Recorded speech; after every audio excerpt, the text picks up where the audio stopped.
ఏదైనా స్పైసీగా తిందామని తిరుగుతుంటే మా వాడు ఒక మంచి ప్లేస్కి తీసుకెళ్తానని ఈ రోడ్ పక్కన ఉన్న హోటల్ దగ్గర తీసుకొచ్చాడు. వీళ్ళ దగ్గర పొద్దున్న అయితే టిఫిన్స్ ఉంటాయంట అండ్ సాయంత్రం అయితే బజ్జీలు ఉంటాయంట. మీ దగ్గర ఏం బాగుంటాయంటే వంకాయ బజ్జీలు చాలా బాగుంటాయని చెప్పాడు.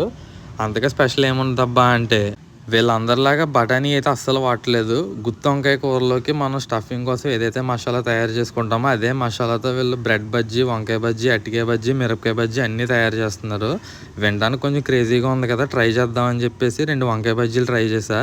టేస్ట్ అయితే స్పైసీగా చాలా బాగుంది. నాకు స్పైసీ ఫుడ్ అంటే నార్మల్గానే చాలా ఇష్టం నాకు. సో బాగా నచ్చింది నాకు. ఎవరికైనా పక్కా రికమెండ్ చేస్తా. ఒక వడ కూడా తిన్నాను, అదైతే యావరేజ్గా అనిపించింది. దాని తర్వాత ఒక బ్రెడ్ బజ్జీ తీసుకుని అది కూడా ట్రై చేసా. బ్రెడ్ బజ్జీ కూడా సేమ్ వంకాయ బజ్జీ లాగా చాలా స్పైసీగా కమ్మగా ఉంది. నిమ్మకాయ పిండుకుని తింటే మాత్రం నాకు బాగా నచ్చింది. సో నేను అలా తినమని ట్రై చేస్తాను ఇక్కడికి వచ్చిన వాళ్ళు ఎవరినైనా సరే. అడ్రస్ లాస్ట్లో చెప్తాను. రీల్ మాత్రం నచ్చితే సేవ్ చేసుకుని